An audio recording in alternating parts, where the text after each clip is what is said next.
यमुना और यमदेवता की कथा। प्राचीन काल में भाई दूज की तिथि पर यमराज अपनी बहन यमुना के निमंत्रण पर उनके घर गए थे। तब से ही भाई दूज पर यमद्वितीया की परंपरा का आरंभ हुआ।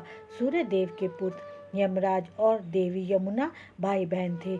यमुना देवी के कई बार निमंत्रण देने पर एक दिन यमराज यमुना के घर पहुंचे। इस अवसर पर यमुना ने अपने भाई यमराज जी को भोजन कराया और माथे पर तिलक करने के बाद उनके खुशहाल जीवन की कामना की।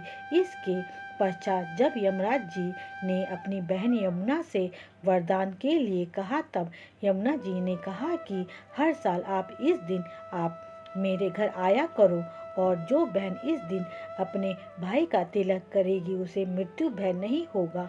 अपनी बहन की बात सुनकर यमराज जी को प्रसन्नता हुई और आशीर्वाद दिया।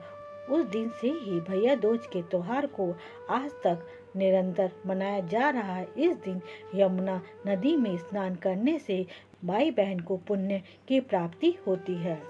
भैया दूज की दूसरी कथा, भगवान श्री कृष्ण और देवी सुभद्रा की कथा।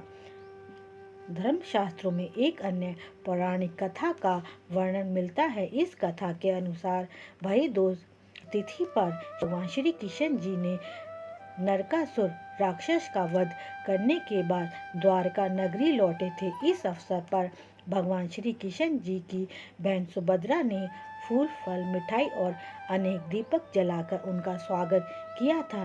देवी सुभद्रा ने भगवान श्री कृष्ण जी के मस्तक पर तिलक करके उनकी दीर्घ आयु की कामना की थी। इस दिन से ही भाई दूज के मौके पर बहनें भाइयों के माथे पर तिलक करती हैं और बदले में भाई उन्हें उपहार देते हैं।